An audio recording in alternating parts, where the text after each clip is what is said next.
Hello, everybody, and welcome to the 17th episode of Relax, si Lord at ang mga Santo ang bahala sa atin. This is JM, and welcome back to our podcast show. Today, we celebrate the Tuesday of the third week in Ordinary Time, and we commemorate one saint named Saint Thomas Aquinas, priest and doctor of the Church.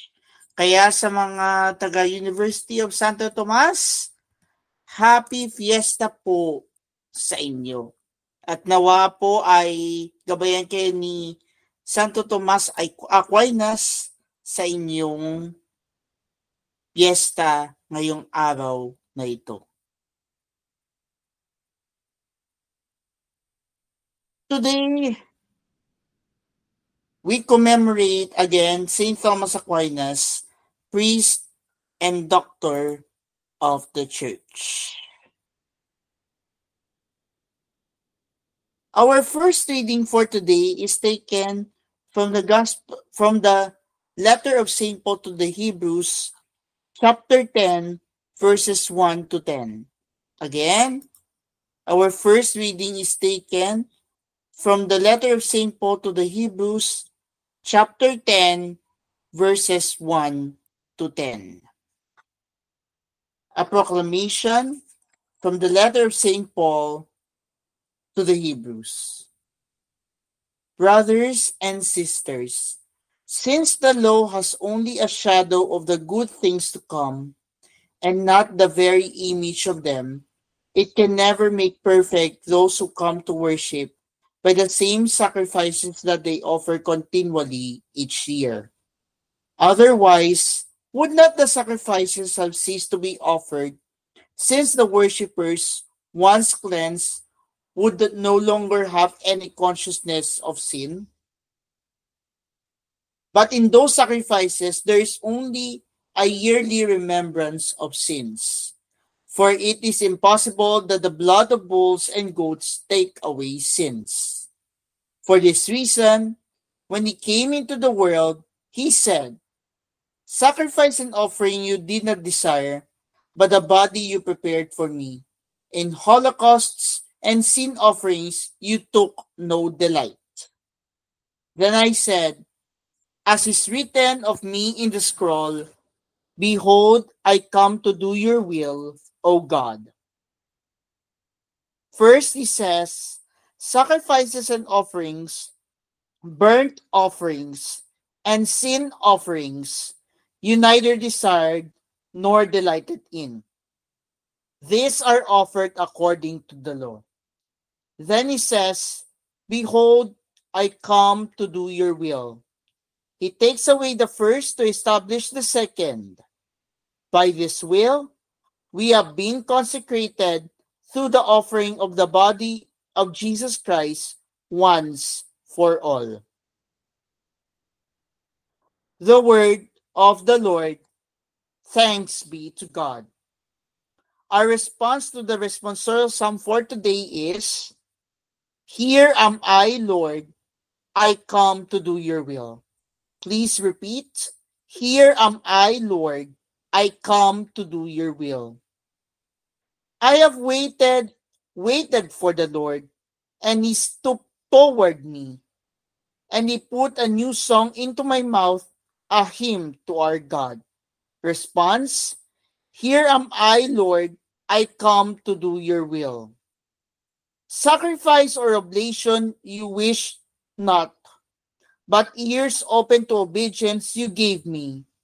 Burnt offerings or sin offerings you sought not. Then said I, "Behold, I come." Response, "Here am I, Lord, I come to do your will."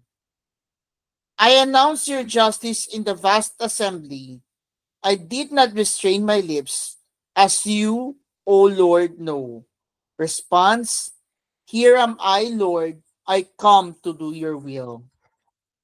Your justice I kept, we had not hid within my heart. Your faithfulness and your salvation I have spoken of. I have made no secret of your kindness and your truth. in the vast assembly.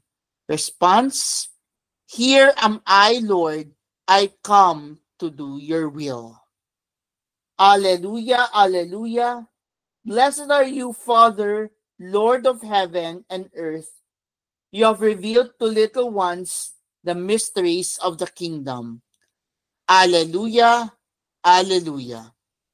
Now let's listen to the gospel for today of the Tuesday of third week in ordinary time and the commemoration of Saint Thomas Aquinas, priest and doctor of the church.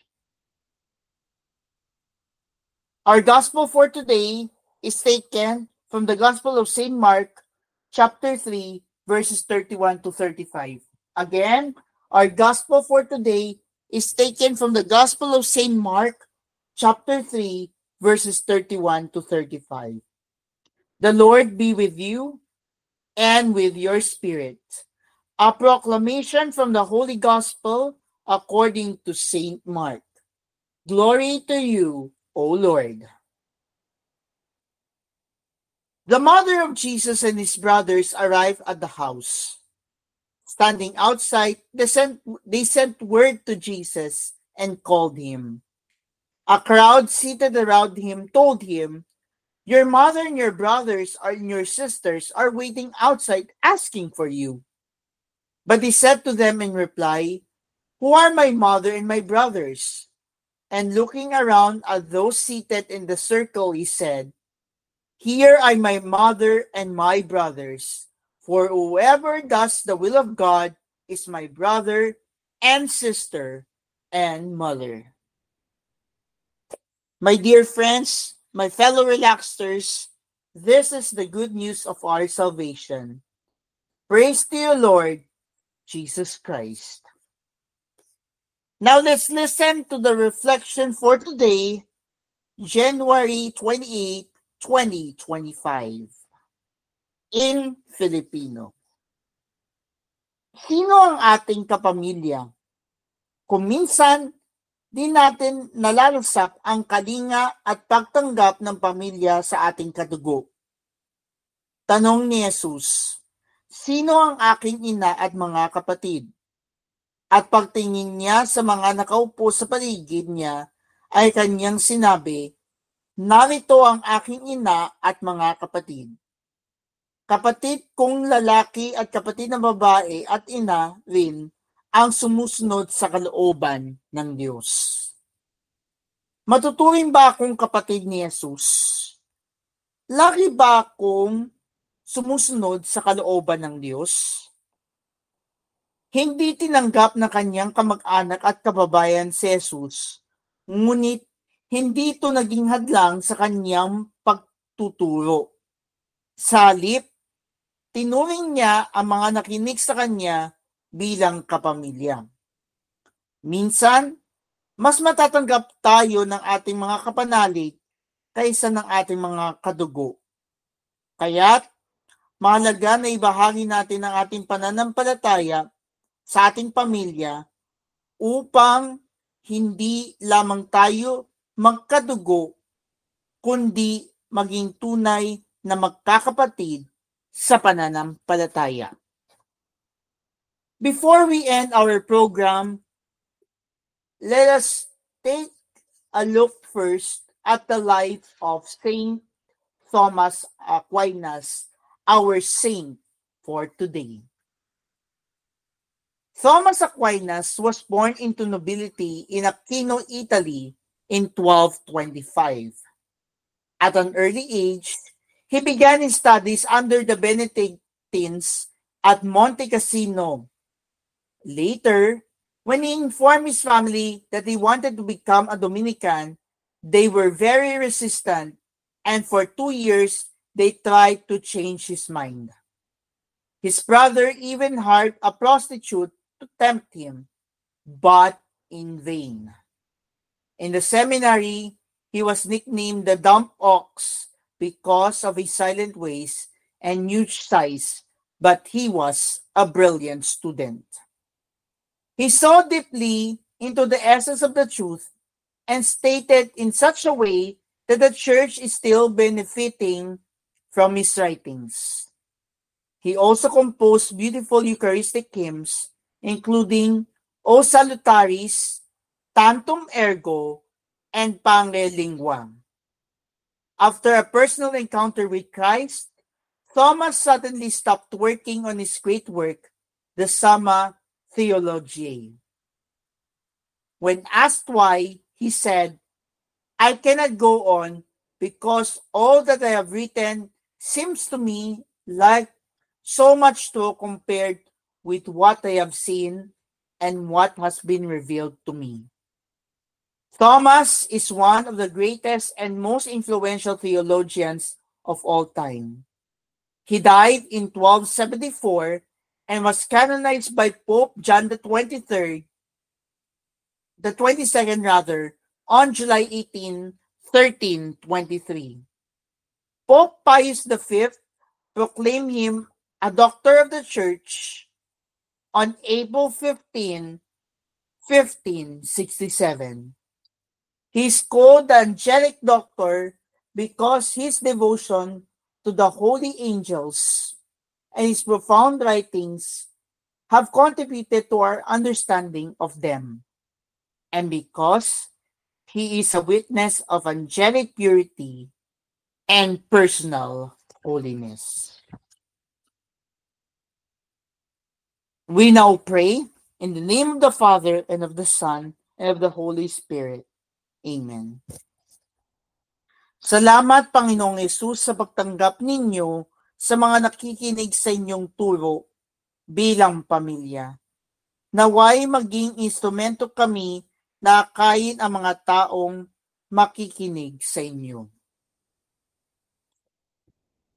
Mary, open my heart to be attentive to the Holy Spirit, that I may always do the will of God. Amen. Saint Thomas Aquinas, pray for us. In the name of the Father, and of the Son, and of the Holy Spirit. Amen. And that we conclude our 17th episode of Relax, si Lord ang mga Santo ang bahala sa atin. Or relax, si Lord at ang mga Santo ang bahala sa atin. This is JM saying, let us be attentive to the Holy Spirit and be remembered to do His holy will. God bless.